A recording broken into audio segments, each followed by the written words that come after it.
और राजा परीक्षित को जब श्राप लगाना तो राजा परीक्षित सीधा अपने राजपाट को छोड़कर सीधा भगवान सुखदेव जी महाराज के पास पहुंचे। देखिए यहाँ भागवत के भीतर भगवान सुखदेव जी को भगवान कहा है। क्यों?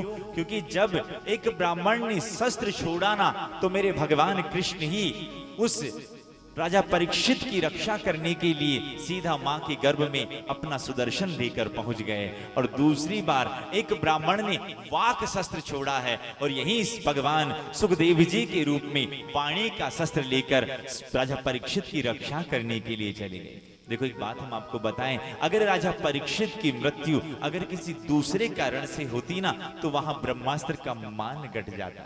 इसलिए ये ब्रह्मास्त्र की तुलना कोई कर सकता है ना, वो ब्रह्म श्राप कर सकता है साहब। इसीलिए आज राजा परीक्षित वलकल पहनकर सीधा गंगा के तट पर सुखदेव जी महाराज के पास आए और सुखदेव जी महाराज के पास आकर केवल और केवल इस प्रथम स्कंद के अंतिम में दो प्रश्न किए कि प्रभु हमारा एक निवेदन है कि जो सर्वथा मरणासन हो उसे क्या करना चाहिए। पहला ही क्या प्रश्न किया, जो सर्वथा मरणासन हो, जो मरने वाला हो उसे क्या करना चाहिए। और दूसरा, इस मानव जीवन का लक्ष्य क्या है, इस मानव जीवन की वास्तविकता में श्रेष्ठ प्राप्ति क्या है, ये मानव जीवन का क्या कारण है, ये मानव जीवन मिला है तो इसका सबसे सर्वश्रेष्ठ उद्धार करने का क्या कारण है, कृपा करके बताओ। आज श्री सुखदेव जी महाराज बड़े प्रसन्न हुए, गदगद हो गए और पहला ही जो श्लोक निकला है सुखदेव जी महाराज के मुखारविंद से वो वह निकला है। पहला शब्द क्या निकला है, वकार, माने वह निकला है और वह ब्रह्म का शब्द माना गया है। पहला मानो उनके पहले ही शब्द से क्या निकला है, वकार निकला है। मानो तो सुखदेव जी महाराज है उनके भीतर क्या भरा हुआ है, ब्रह्म लबालब भरा हुआ है। क्यों? क्योंकि अगर आप मूली खाकर आए हो ना तो आपको डकार भी मूली की आएगी, आप प्याज खाकर आए हो तो डकार भी आपको प्याज की आएगी। तो जो भीतर भरा होगा ना तो वही तो बाहर निकलेगा। तो पहला ही शब्द निकला है वकार। और श्री सुखदेव जी महाराज ने राजा परीक्षित से कहा कि वरियानिशत प्रश्न है क्रतो लोकहितो नृप आत्मविद सम्मत पुंसाम श्रोतव्यादिसूय पर। अरे वाह राजन, तुमने जो प्रश्न किया है ना, ये प्रश्न तुमने अपने लिए नहीं, ये लोक हित के लिए प्रश्न किया है राजन। मैं तुम पर बड़ा प्रसन्न हूं। और राजन तुम कह रहे हो कि तुम 7 दिन में मरने वाले हो, 7 दिन के बाद, अरे तुम घबराओ मत, अरे मुक्ति के लिए तो केवल एक मुहूर्त मात्र ही पर्याप्त है। अरे राजा खटवांग को केवल एक ही मुहूर्त में मुक्ति प्राप्त हो गई। अरे तुम्हारे पास तो 7 दिन है, इसलिए तुम बिल्कुल निश्चिंत रहो। तो पहला शब्द क्या निकला कि वरियानेश, वह निकला है। और देखो ना, तुलसी बाबा ने भी जब रामचरितमानस की रचना की ना तो तुलसी बाबा से ही पहला शब्द वह ही निकला है। रामचरितमानस में पहला शब्द क्या है, वह, कि वर्णानामर्थ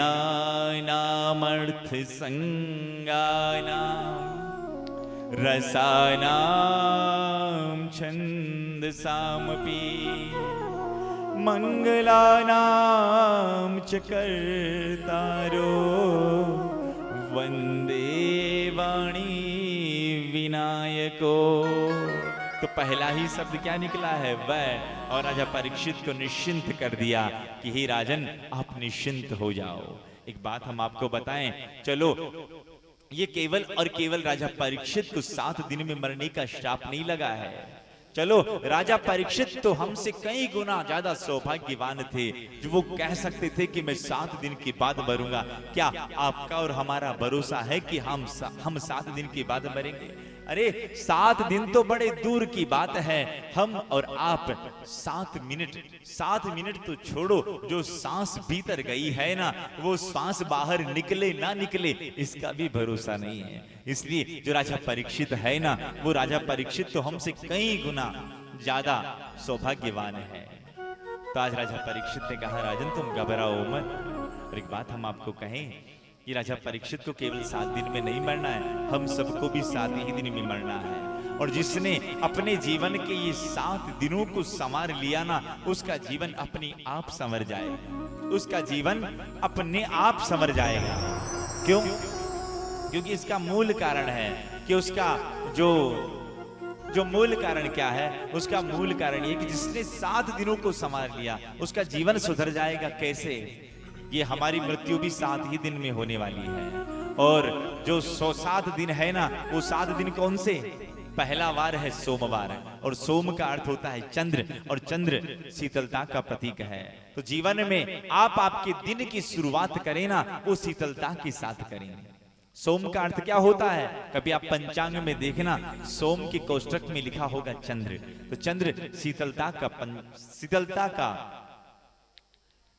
सोम का अर्थ शीतलता होता है, चंद्र शीतलता का प्रतीक है।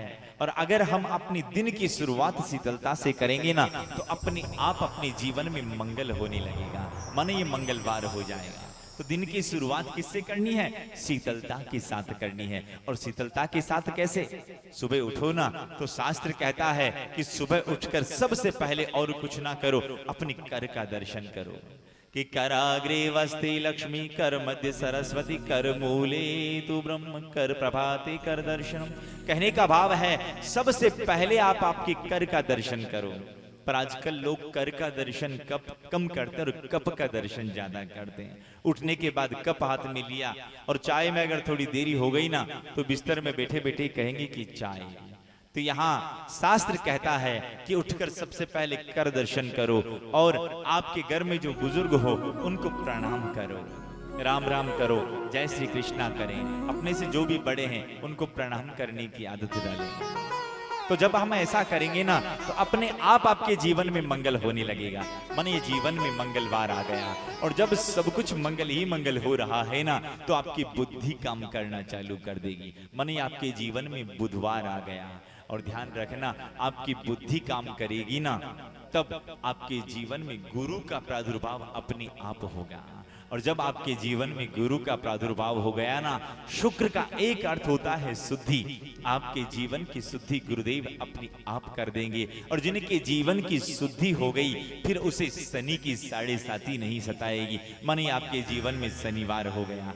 और जिनके जीवन में शनि की 7.5 नहीं सताएगी ना, तो उनके जीवन में रवि माने प्रकाश अपने आप होगा। और जिनके ये 7 वार सही हो गए, उसका जो 8वां वार है वो अपने आप सही हो जाएगा। और वो 8वां वार है आपका परिवार।